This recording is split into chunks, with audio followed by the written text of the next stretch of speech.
तो potential difference लिखा था ना, 2-4 और लिख लो, फिर हम आगे एप्लीकेशंस पे चलते हैं।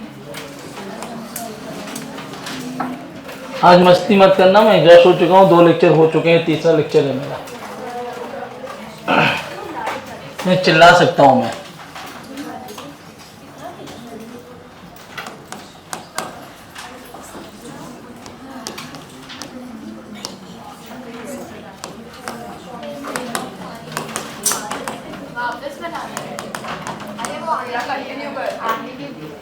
उसी को आगे कंटिन्यू कर दीजिए मैम,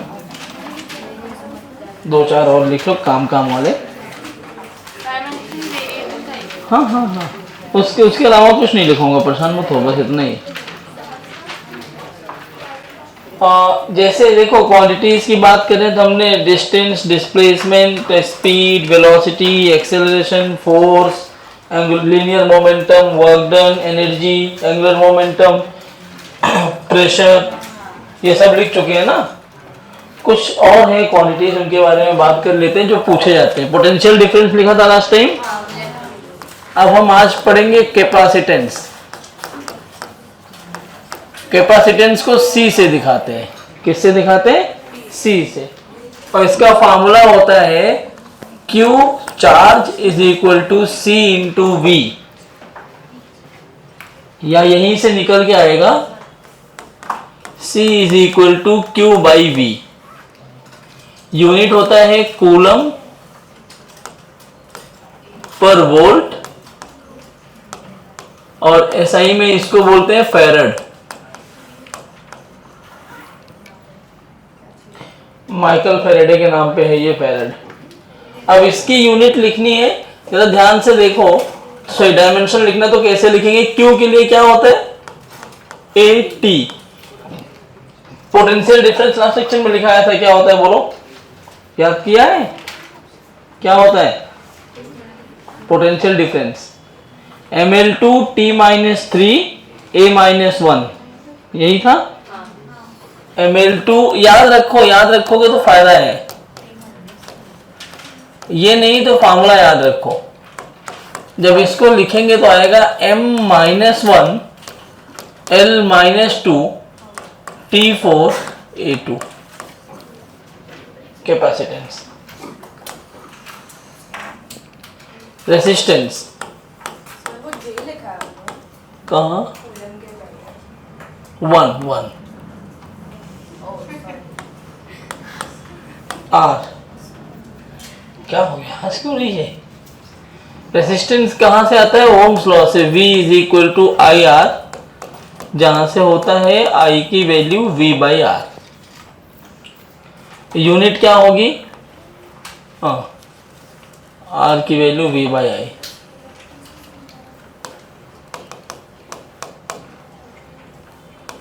वोल्ट पर एम्पियर। और इसको बोलते हैं ओम।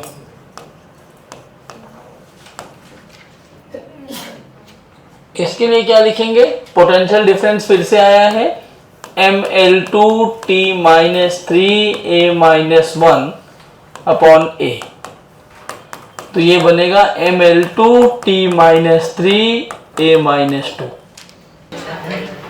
ये देखो नीट 24 में आया है सवाल। The quantities which have the same dimensions as those of solid angle।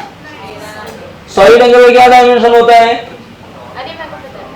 Solid angle dimensionless variable है। एंगल बताया था ना, metre square DA by R square, metre square by metre square cancel out हो जाएगा। ऐसा देखो इसमें किसका डायमेंशन नहीं है? स्ट्रेन और,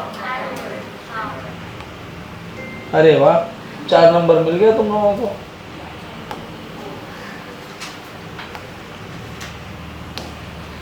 The mechanical quantity which has the dimensions of reciprocal of mass। देखो टॉर्क क्या होता है? ML2 T-2। Gravitational constant M-1 something करके आता है उसमें। ग्रेविटेशनल कांस्टेंट क्या था, G is equal to FR square by M1 M2। तो M1 M2 नीचे M2 था, ऊपर जाके M-1 बना था ना, तो वही तो आंसर है। M-1 किस में आया, ये जो भी आपने किया अगर आप उसको तैयार रखते हैं खाली फार्मूला तो आपका काम बन जाएगा। The physical quantity that has बताओ, प्रेशर का सेम डायमेंशन किसके पास है।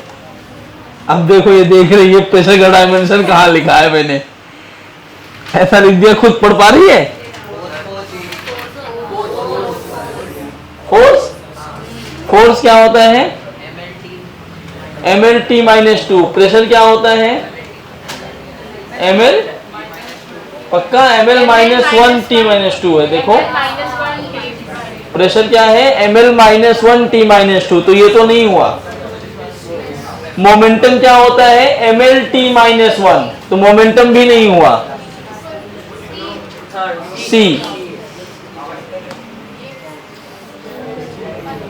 यंग्स मॉड्यूलस ऑफ इलास्टिसिटी, ये स्ट्रेस होता है ना, स्ट्रेस, ये लिखना, प्रेशर या स्ट्रेस एक ही चीज है। यंग्स मॉड्यूलस स्ट्रेस के लिए इस्तेमाल करते हैं, स्ट्रेस एक वर्ड है। ये देखो लिस्ट मैच करना है,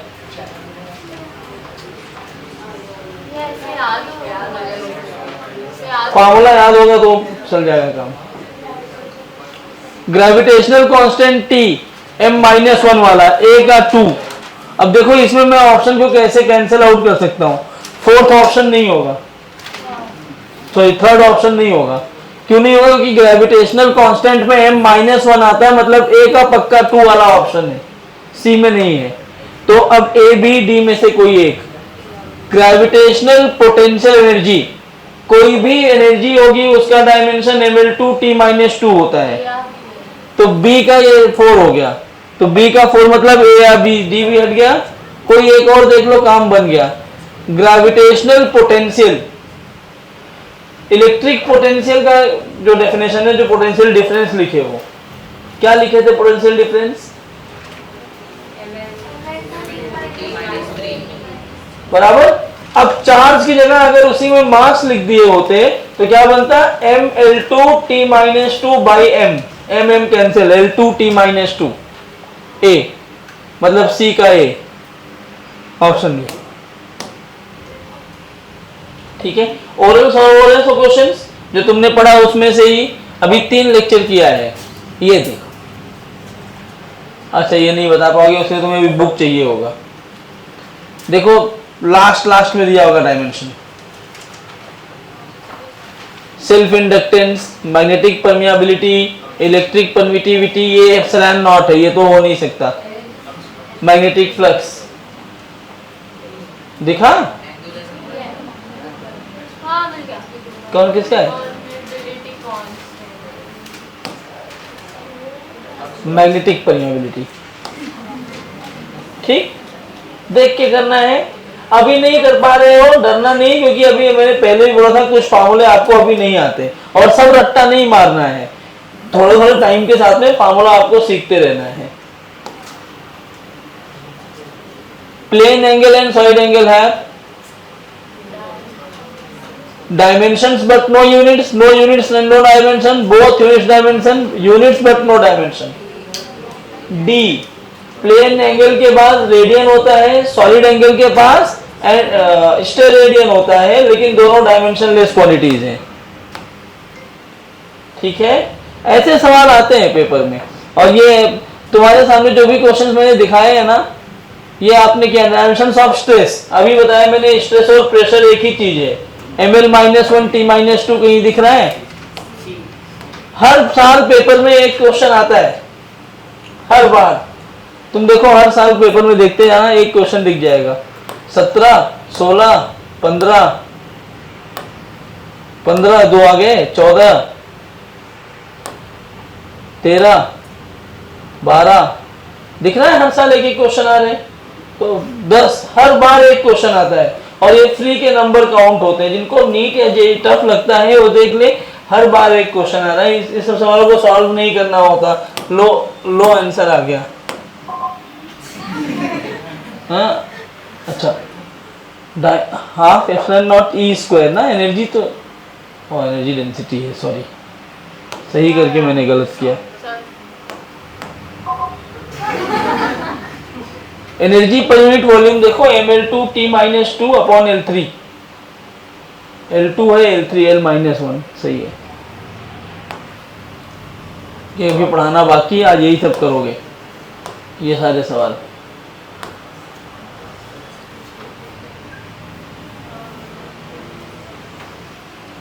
कौन कौन से सेम है, जानने दो, एक भी नहीं जानते थे, बुक खोलना पड़ रहा है। ये तो नीट वाले हो गए, जेई में इतना आसान नहीं पूछते, लेकिन थोड़ा सा तो मैच करता है। और जेई वाले ही बैठे हैं ना।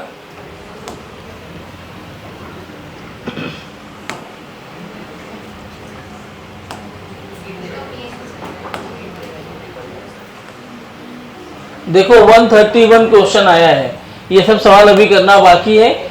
इसमें भी आते हैं कुछ कुछ सवाल। ये देखो 26 में, अभी 6 अप्रैल को जो पेपर हुआ उसमें आया सवाल है।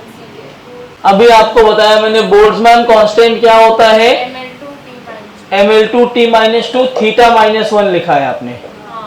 थीटा की जगह यहाँ के आएगा, केल्विन या थीटा दोनों लिख सकते हैं ना। तो पहले का तीसरा ऑप्शन देखो ml2T-2 K-1, तो पहले में तीसरा किधर है, एक ही ऑप्शन है, आगे मैंने चेक भी नहीं किया। ये अभी 26 में आया हुआ सवाल है, तुम्हारे सामने है। ये भी पढ़ाना बाकी है, ये भी नहीं पढ़ाया अभी तक।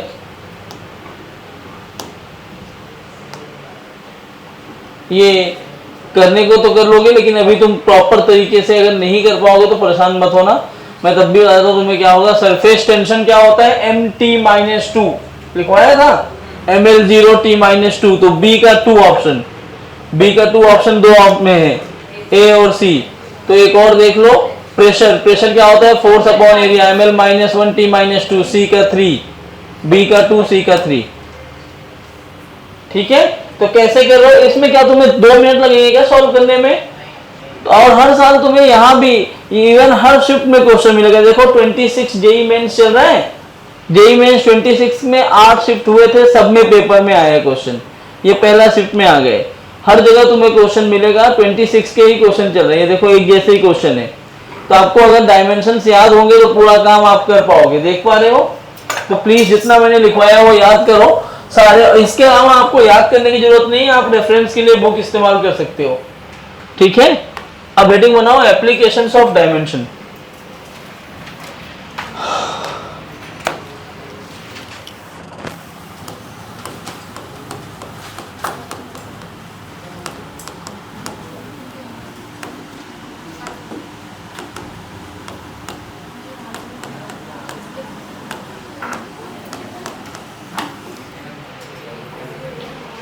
तीन एप्लीकेशन है डायमेंशन के, वो 3 एप्लीकेशन करते ही हमारा ये टॉपिक खत्म हो जाएगा। फिर एरर एनालिसिस होगा, एरर और करना है इसमें, ये टॉपिक खत्म। गलती सीखेंगे, गलती तो करते ही हैं।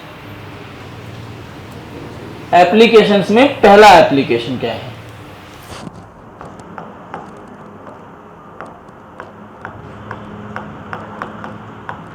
Conversion of units. पहला एप्लीकेशन क्या है, कन्वर्जन ऑफ यूनिट्स। याद करो जब हम लोगों ने नॉन क्वांटिटी अननोन क्वांटिटी की बात करी थी, तो वहां एक चीज बोला था, n1u1 is equal to n2u2, n into u is equal to constant कराया था। Numerical value and units are reciprocal to each other, कहीं लिखा था ये, तो देख लो, यूनिट्स में लिखा था ना, याद है, मुझे याद है मैंने कराया है। n into u is equal to 1, तो ये वही कहता है कि यहाँ मुझे इस्तेमाल करो n1u1 is equal to n2u2। ये उसी यूनिट वाले कॉन्सेप्ट को इस्तेमाल करता है कि numerical value in 1 unit multiplied by its units is equal to numerical value in second unit multiply by its unit. अच्छा, ये है एक तो काम आता है, ध्यान रखो, when we jump from one unit to another,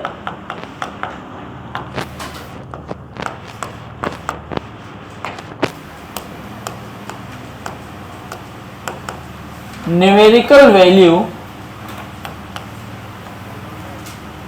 and units changes, but dimension remains constant.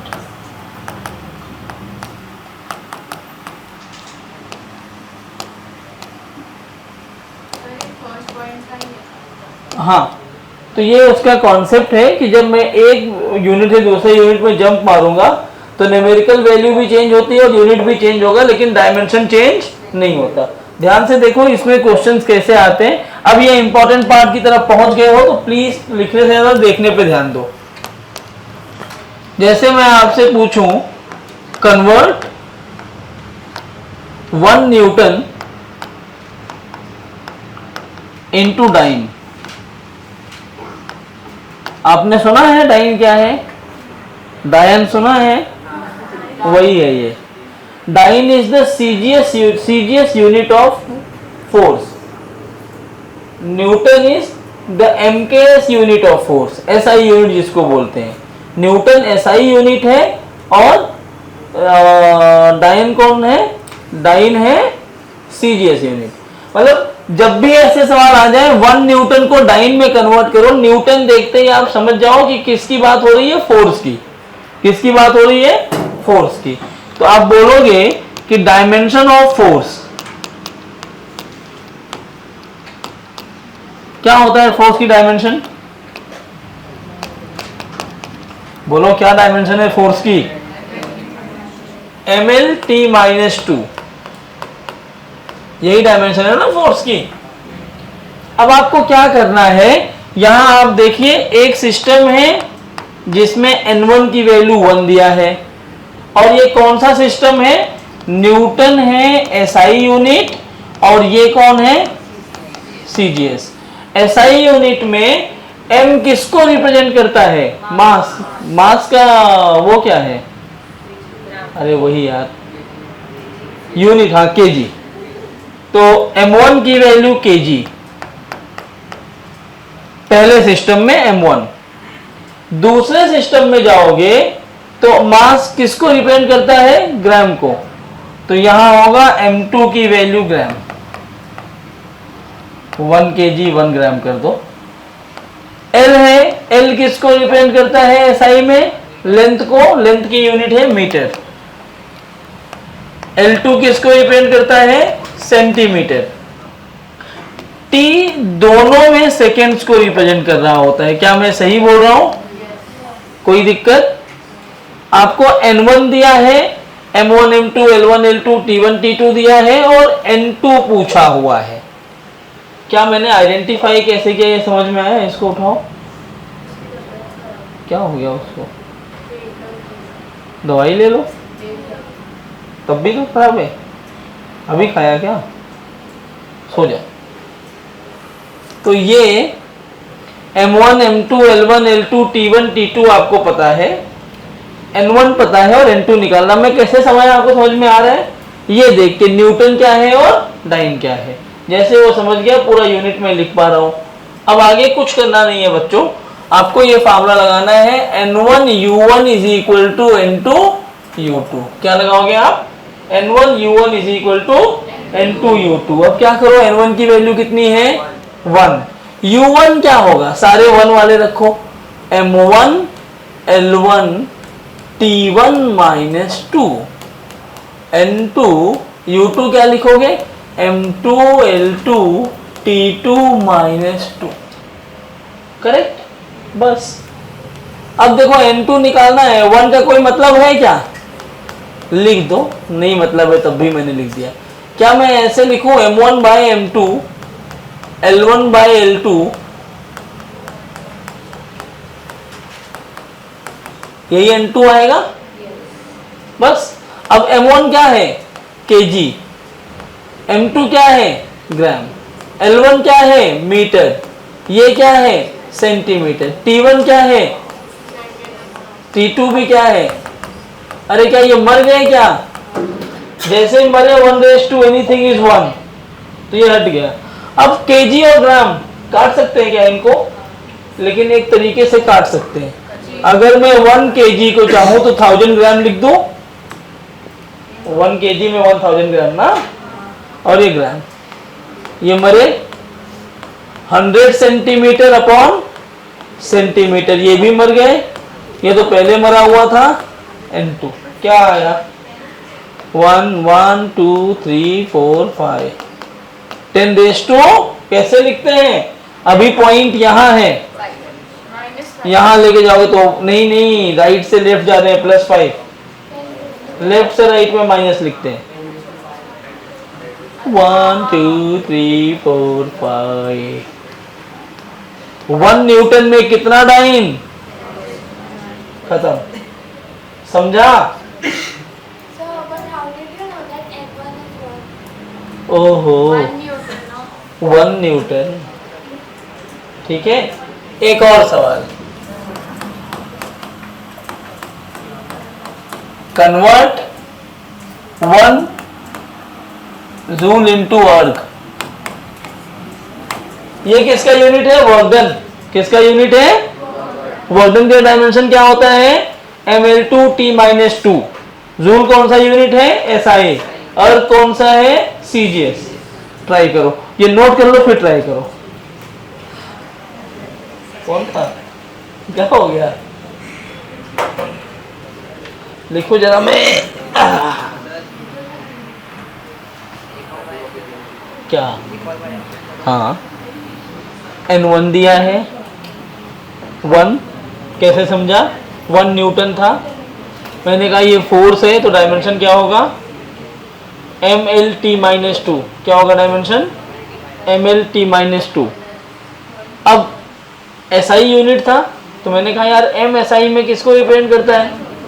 KG को। तो M1 बन गया केजी, और निकालना किस में है? CGS में। M किसको रिप्रेजेंट करता है? ग्राम को। तो M1 को मैंने केजी लिख दिया, M2 को ग्राम लिख दिया। L क्या करता था? मीटर को। L तो L1 मीटर हो गया, और L2 सेंटीमीटर। क्यों हो गया? क्योंकि CGS में C for centimetre. T1 T2 दोनों सेकेंड है, तो जो ग्राम सेंटीमीटर और सेकेंड वाले हैं उनमें कितनी वैल्यू होगी वही पूछा है ना, तो N2 पूछा है। तो मैंने क्या लगाया? N1 U1 is equal to N2 U2। N1 की वैल्यू 1, U1 में क्या किया? सारे 1 1 को रख दिया, M1 L1 T1 is equal to N2, और U2 में सारे 2 2 को लिख दिया, M2 L2 T2। N2 निकालना है तो सबको इधर लेके आया, तो M1 by M2 L1 by L2 T1 by T2। अब M1 क्या लिया था? केजी। M2 क्या था? ग्राम। L1 क्या था? मीटर। L2 क्या था? सेंटीमीटर। T1 T2 दोनों सेकेंड से तो मर गए। अब केजी को ग्राम में कन्वर्ट कर लिया, क्योंकि ग्राम ग्राम काटना है। मीटर को सेंटीमीटर में कर लिया, काट दिया, तो 1 लिख के 5 जीरो आ गया। 1 लिख के 5 जीरो मतलब 10⁵। देखो, किसी को कुछ नहीं लिखना है, खाली देखना मेरे साथ। कुछ है ही नहीं, बहुत आसान है ये टॉपिक।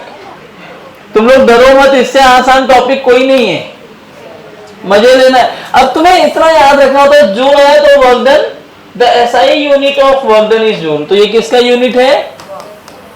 और ये कौन सा है? CGS। अच्छा, ये किसका? SI unit of. तो अब वर्कडन है ना बच्चों, तो वर्कडन के लिए आपको लिखना पड़ेगा डायमेंशन। क्या डायमेंशन होता है? ml2t-2। जब ml2t-2 लिखा तो देखो किसको कन्वर्ट करना है? 1 को। तो N1 की वैल्यू कितनी हो गई? 1, जिसको कन्वर्ट करना है। अच्छा, U1 क्या होगा? SI unit. अच्छा, वर्कडन में कौन कौन आता है? मास आता है, लेंथ आता है, और टाइम। तो SI यूनिट में मास कौन होता है? मास की यूनिट क्या होती है? SI यूनिट में लेंथ की यूनिट क्या है? SI यूनिट में टाइम का यूनिट क्या है? वो देख के लिख सकते हो ना। ऐसे ही अब पूछा कितना अर्ग होगा, कितना मतलब न्यूमेरिकल वैल्यू, N2 पूछा है, किसमें, सीजीएस में। तो मास सीजीएस में क्या होता है, सीजीएस में मास का यूनिट, लेंथ का यूनिट, टाइम का यूनिट। अब सीधा फार्मूला लगा दो, N1 U1 is equal to N2। अब ये N1 M1 M2 लिखने के बाद ये चीज याद रखना, डायमेंशन चेंज नहीं होता बच्चों, तो डायमेंशन उतना ही रखना है। तो क्या लिखोगे, 1 U1 की वैल्यू M1 L1 2, कोई तो बात कर रहा है पीछे, बोलो वो तभी समझेगा। U1 क्या है, M1 L1 2 T1 minus 2। N2 आपको निकालना है, U2 क्या होगा, डायमेंशन यही रहेगा, बस 1 2 बदल रहा है, M2 L2 2 T2 माइनस 2, बराबर। अब देखो N2 निकालना है तो मैं ऐसे लिखूं, M1 by M2 L1 by L2 और ये स्क्वायर है, T1 बाई T2 माइनस 2 है। तो M1 क्या है, kg, M2 क्या है, ग्राम, L1 क्या है, मीटर, M2 क्या है, सेंटीमीटर, T1 T2 सेकेंड, ये स्क्वायर है, ये माइनस 2 है। सेकेंड तो मर जाएंगे, मार डालो इनको। जैसे ही इनको मार डाला आपने, आपके सामने आ गया केजी के। अब दोनों को एक यूनिट में ले आओ, ऊपर केजी है, नीचे ग्राम, तो क्या लिखोगे, 1000 ग्राम बाई ग्राम, ग्राम ने ग्राम को मार दिया। 100 सेंटीमीटर बाई सेंटीमीटर का स्क्वायर, सेंटीमीटर मर गए आपस में, N2 क्योंकि ये तो पहले 1 हो गया था, तो क्या हुआ, 1000 इंटू 100 N2, करेक्ट। 3 2 5 2 7 10⁻⁷। टफ है क्या, है क्या टफ? लाओ एनसीईआरटी में से करा दूं एग्जाम, तुम लोग एनसीईआरटी वो लेके आइए, बेचारी उसका वेस्ट नहीं होना चाहिए, एक सवाल तो करवा ही देता हूं। Where 1 joule is equal to 1 kg metre square पर second square, where 1 joule is equal to 1 kg metre square पर सेकेंड स्क्वायर। क्या कह रहा है, कह रहा है कि हीट जो है उसकी यूनिट है 4.2 जूल।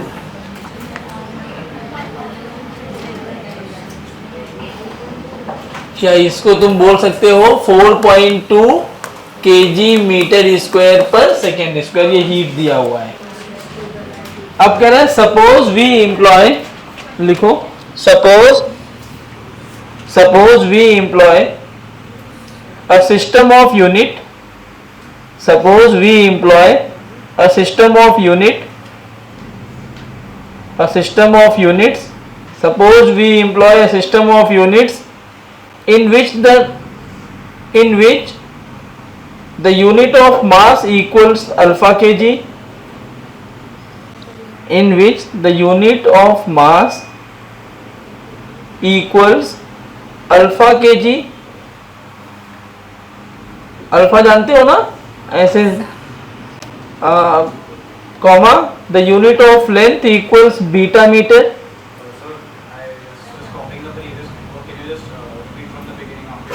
हाँ खत्म होने दो।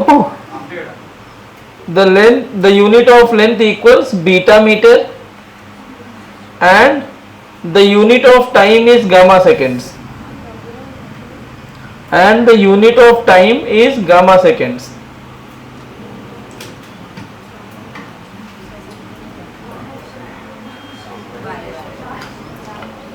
Find out the value of 1 calorie in terms of the new units. Find out the value of 1 calorie in terms of new units.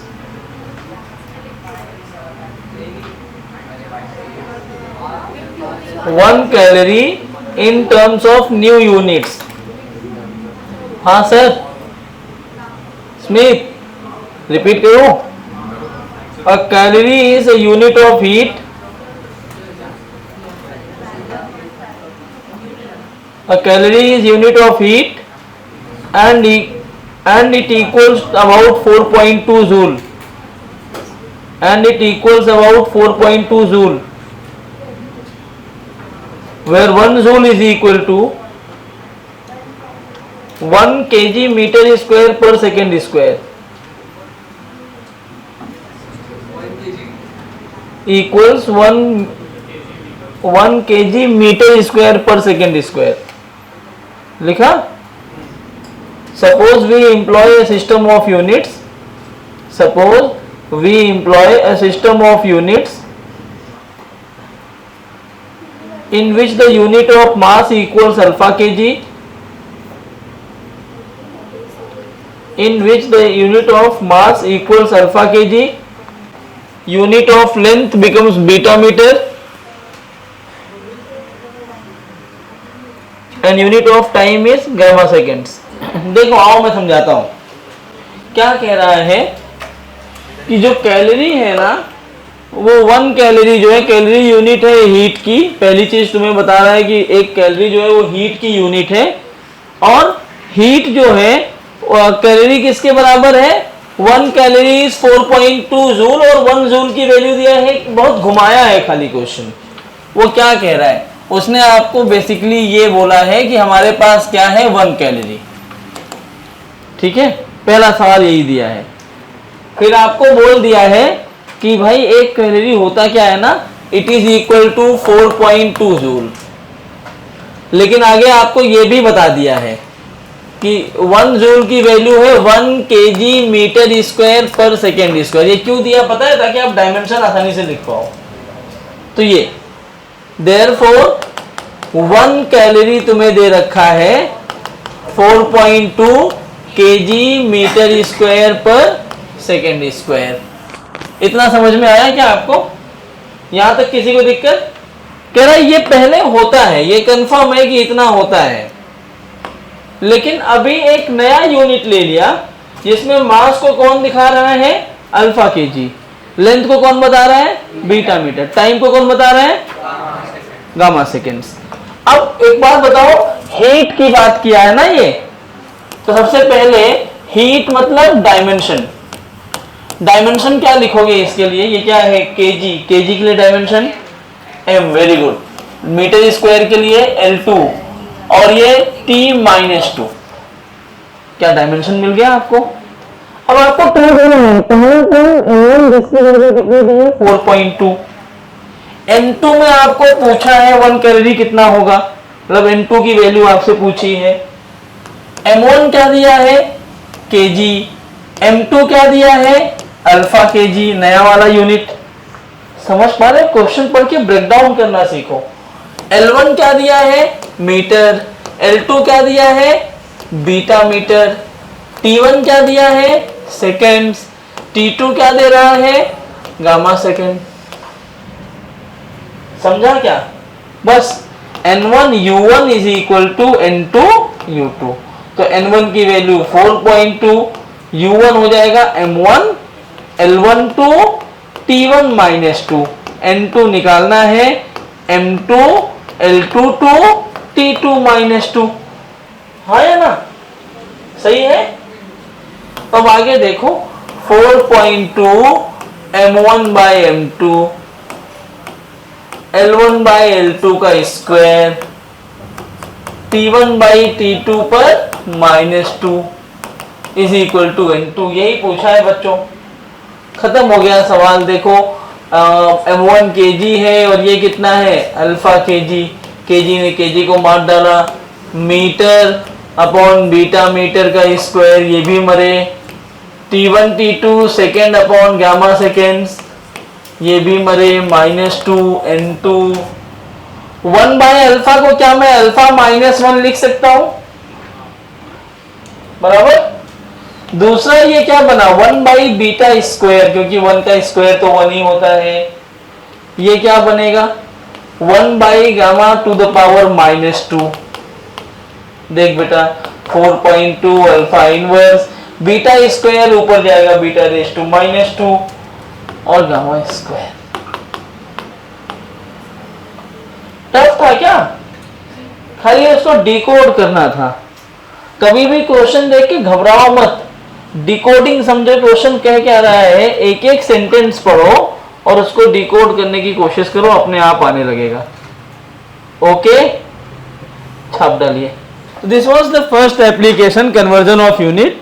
अब हम सेकेंड एप्लीकेशन की बात करते हैं। सेकेंड एप्लीकेशन को कहते हैं, सेकेंड एप्लीकेशन को फर्स्ट एप्लीकेशन कहते हैं ना। किसी ने तो बोला पीछे से, हाँ।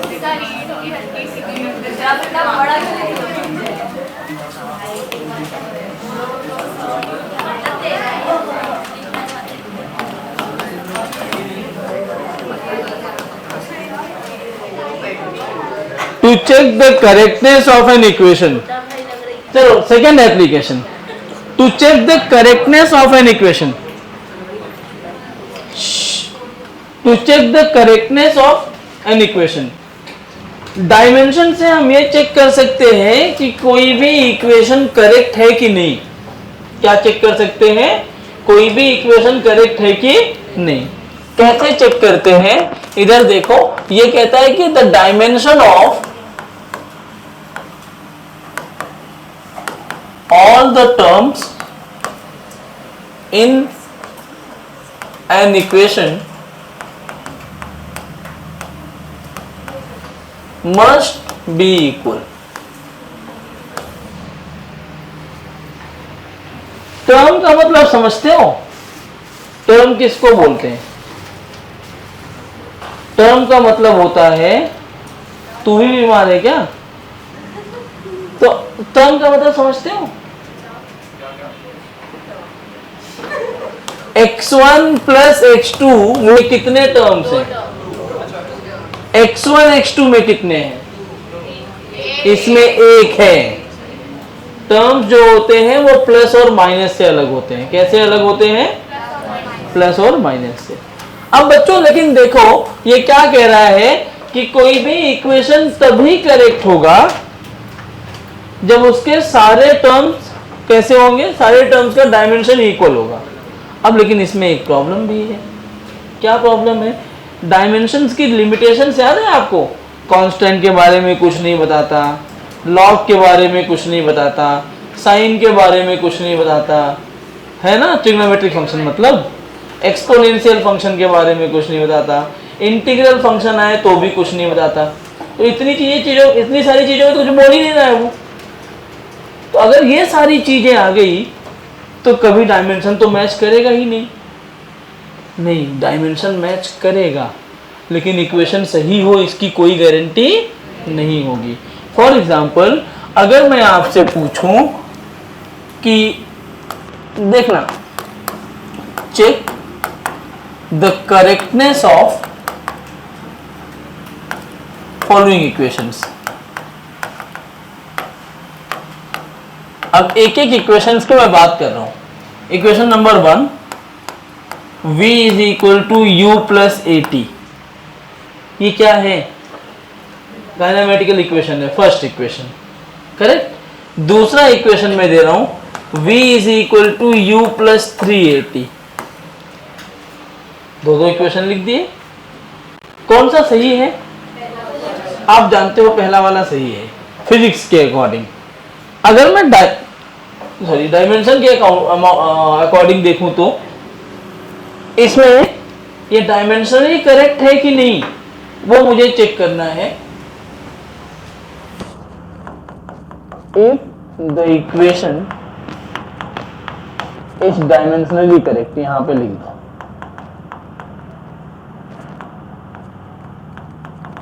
अब इसका मतलब समझो, अगर ये डायमेंशनली करेक्ट होगा तो क्या होगा? यहां ध्यान से देखो, सारे टर्म के लिए डायमेंशन इक्वल होना चाहिए। तो dimension of v has to be equal to what? Dimension of u plus, या प्लस मत करो, ये इक्वल होना चाहिए किसके? Dimension of at, correct. UAT, वहां तक पहुंचने दो उसको, पहले तुम लोग खड़े होकर निकल लिए। ये जितने भी टर्म्स है सबका डायमेंशन कैसा होना चाहिए, एक जैसा। v इज व्हाट, वेलोसिटी, क्या dimension, lt minus 1।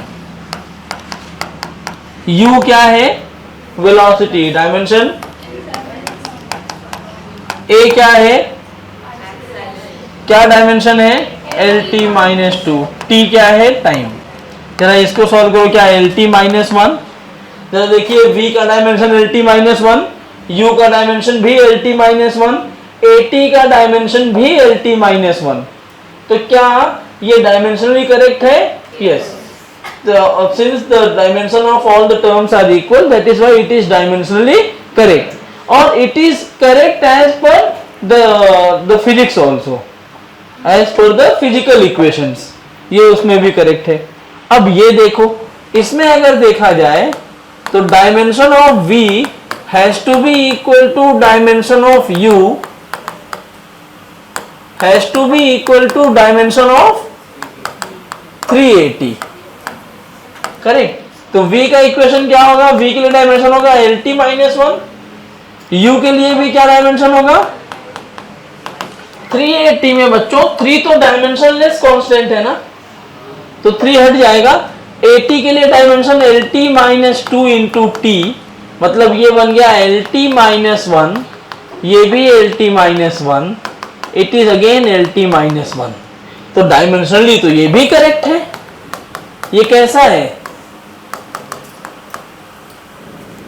This is dimensionally correct, और ये भी डायमेंशनली करेक्ट है। सही बात बोल रहा हूं क्या, दोनों इक्वेशन कैसे हैं, डायमेंशनली दोनों इक्वेशन करेक्ट है। लेकिन फिजिक्स के अकॉर्डिंग ये सही है, फिजिक्स के अकॉर्डिंग ये गलत है। एक इक्वेशन तुमसे पूछा जाता है कि क्या कोई भी इक्वेशंस डायमेंशनली करेक्ट होगा तो it is as per the norms of physics, नहीं, it is not compulsory. But अगर कोई इक्वेशन फिजिकली करेक्ट है, it is according to physics है, तो डायमेंशनली करेक्ट होना पड़ेगा। इसको नोट करो, फिर मैं लाइन लिखवाता हूं तुम्हें, और इस पे ही क्वेश्चन करेंगे। थर्ड एप्लीकेशन मैं भी करवा देता हूं, 2-3 एप्लीकेशन है, पूछा मत करो, तुम चले जाएगा। अरे एक काम करो, लिखो, if an equation is dimensionally correct, note point में, note point, if an equation is dimensionally correct, if an equation is dimensionally correct, then it may or may not be, then it may or may not be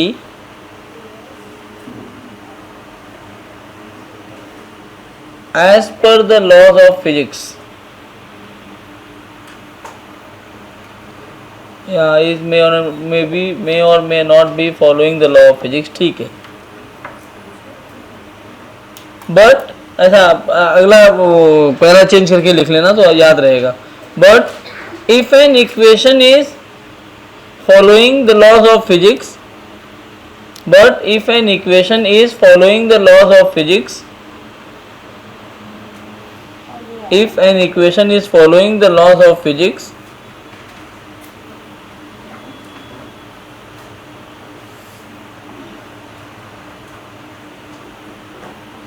it must be dimensionally correct, it must be dimensionally correct। मतलब समझ में आया क्या कि कोई भी dimensionally correct है तो फिजिक्स के हिसाब से करेक्ट हो भी सकता है और नहीं भी हो सकता, लेकिन अगर फिजिक्स के फार्मूले में ही है, लॉ को फॉलो कर रहा है, तो डायमेंशनली करेक्ट होना पड़ेगा। अब इसका ये इस्तेमाल नहीं है कि अभी ऐसे उसने बहुत अच्छा सवाल पूछा कि v is equal to u plus a t, जो डायमेंशन ये दिखा रहा है वही डायमेंशन तो ये भी दिखा रहा है, तो पढ़ते क्यों ऐसी बकवास चीज को जो हर जगह सही कर दे रहा है। सही बात है, इसका ये इस्तेमाल है ही नहीं। इसका इस्तेमाल कहाँ करते हैं, देखो ध्यान से, यहां v is equal to a t plus b t square plus c upon d plus t. एक इक्वेशन दिया है where v is velocity and t is time. Find the dimensions of A, B, C and D. ये question है, मैं कराता हूं फिर लिख लेना। अब ये सवालों में आपका डायमेंशन हेल्प कर देगा। आपको क्या बता दिया, v कैसा है वेलोसिटी, t कैसा है time, a b c d के बारे में और कुछ आपको बताया नहीं है। तो इसको सॉल्व कैसे करेंगे बच्चों, बहुत ही सिंपल तरीका है इसको सॉल्व करने का। आपको पता है डायमेंशन हर टर्म का बराबर होता है, मतलब क्या ऐसा हो सकता है क्या कि dimension of v is equal to dimension of AT हो जाए, हाँ या ना। v का डायमेंशन बोलो, a हमें निकालना है, t का डायमेंशन हो गया t, तो a क्या हो गया अपने पास। टफ है क्या, आप समझ गए, टफ है। अगर ये भी टफ लग रहा है तो थोड़ा दिमाग का इलाज करा लो, और मेरे पास इलाज है, बताओ मैं कर देता हूं। एक पीटीएम लेना है बस मुझे 23 मई के पहले तक, आसान है। पीटीएम के नाम पे सब आसान हो जाता है। LT-1 और ये क्या हो जाएगा B, तो B क्या बन जाएगा LT-1 अपॉन T-2। अच्छा, अगर मैं पूछता हूं what is the unit of A, तो LT-2 है ना, L मतलब लेंथ, मीटर पर सेकेंड स्क्वायर, मतलब एक्सेलरेशन है। B के लिए यूनिट क्या होता, मीटर पर second cube, C upon D plus T। अब यार इसमें क्या करें, क्योंकि जब मैं लिखूंगा डायमेंशन ऑफ V तो ये किसके बराबर आएगा, पूरा टर्म कौन है, C by D plus T। अब तो फंस गए ना, दो वेरिएबल आ गया। तो अब एक काम करो, नीचे भी तो ये दो टर्म दिख रहे हैं D और T, तो क्या यहां ये भी लागू हो सकता है क्या कि dimension of D has to be equal to dimension of T, बोलो। तो D का डायमेंशन कितना आ गया T, तो क्या मैं ऐसे लिखूं LT-1 is equal to C upon T plus T, और T प्लस T कल बताया था क्या होता है T, वेरी गुड। तो ये क्या ऐसा बन जाएगा LT-1 is equal to C by T, T इधर जाएगा तो ये बन जाएगा L metre, not C, D, because D and T कहाँ है, are in the denominator, कहाँ चला गया, D and T are in the denominator and they are separated by a positive sign. It means they are two different terms, so their dimension has to be equal. Addition और subtraction, हाँ, yes.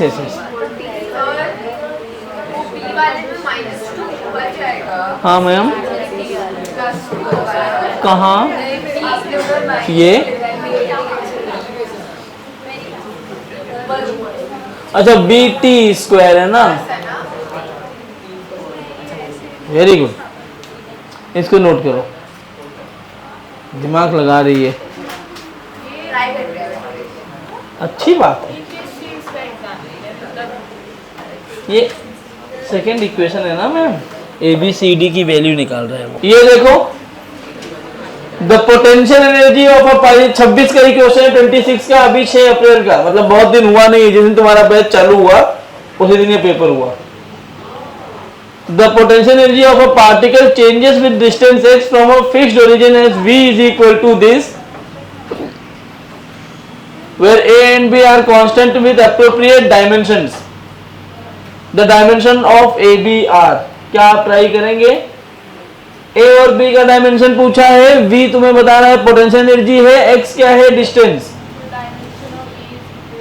Yes, तो b का dimension तो मुझे मिल गया। b का डायमेंशन क्या होगा? देखो अपॉन में है ना, dimension of x is equal to dimension of b। x क्या है? डिस्टेंस। डिस्टेंस मतलब मीटर, मीटर मतलब l, तो b का डायमेंशन क्या होना चाहिए? l। अब a इंटू b का डायमेंशन पूछा है, लेकिन देखो ना, a b a and b नहीं है वो। ट्राई करो, क्या हो? उधर से कुछ होगा क्या? कुछ तुम लोग कर तो नहीं रहे हो? वहाँ क्लास चल रही है। हाँ, उधर भी लेक्चर रूम है। तो वो रूट एक्स भी एल हो जाएगा, l to the power half. आप लोग ट्राई करिए, क्वेश्चन लिख के ट्राई करना, क्वेश्चन लिख के फिर ट्राई करो जल्दी।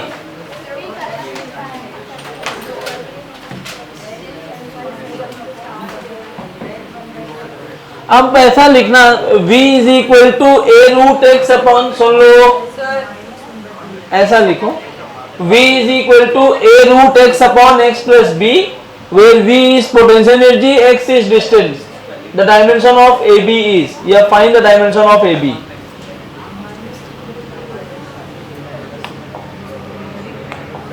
आप ये इक्वेशन लिखो और फिर लिखो where v is potential energy,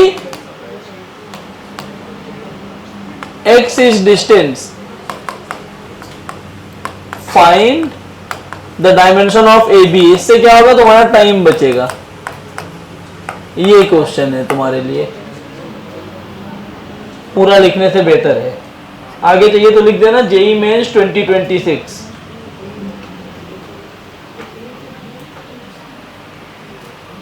आया क्या? देखो, सबसे पहले dimension of x has to be equal to dimension of b, correct? तो b क्या आ गया? l। कोई दिक्कत यहां तक? अब एक टर्म ये है और ये दूसरा टर्म है, तो दूसरा मुझे इधर लिखने दो, dimension of v is equal to dimension of a root x upon x plus b, correct? v क्या है? एनर्जी। एनर्जी का डायमेंशन क्या होता है? ml2t माइनस 2 लिखवाया था एनर्जी के लिए, ml2t माइनस 2। a का अपने को डायमेंशन चाहिए, x का क्या होता है? l, लेकिन रूट लगा है तो हाफ पावर हो जाएगा, अपॉन ये वाला एक्स एल और दूसरा वाला बी भी एल बन गया अभी। अब देख बेटा, एल प्लस एल क्या होता है? अरे वाह, एल प्लस एल एल होता है, तो मैंने एल को इधर भेज दिया, और ये जो हाफ पावर है वो ऐसे नीचे आ जाएगा ना,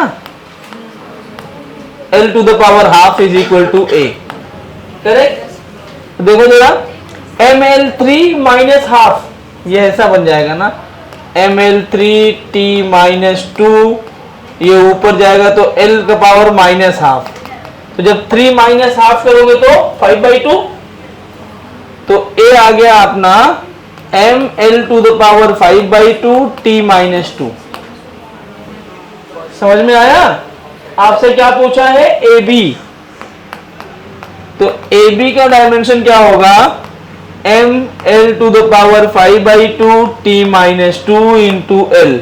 तो 5/2 और l कितना होता है? 2 1 जा 2, 5 2 7, ml raise to 7/2 t minus 2। देखो है कोई option? ml raise to 7/2 t minus 2, D option. Proper क्या जो पढ़ाया वही है, थोड़ा रूट में है, आपको मैथ्स आनी चाहिए बेसिक। नहीं आ रही है तो आप मेरे पास बैठ सकते हैं, आफ्टर द लेक्चर मैं आपको सिखा दूंगा, आज नहीं अगले लेक्चर में। A L raise to half upon x का डायमेंशन, बी का डायमेंशन, तो एल प्लस एल क्या होता है एल, तो ये एल यहां भेज दो क्योंकि ए चाहिए, अरे क्रॉस मल्टीप्लाई करते हैं, इस एल को इधर भेज दिया तो क्या बना ml2t माइनस 2, ये एल यहां जाके मल्टीप्लाई हो गया, एल ये एल रेज टू हाफ यहां मल्टीप्लीकेशन में है, यहां भेज दिया डिवीजन में आ गया, ठीक है, समझा अभी, ये आंसर है।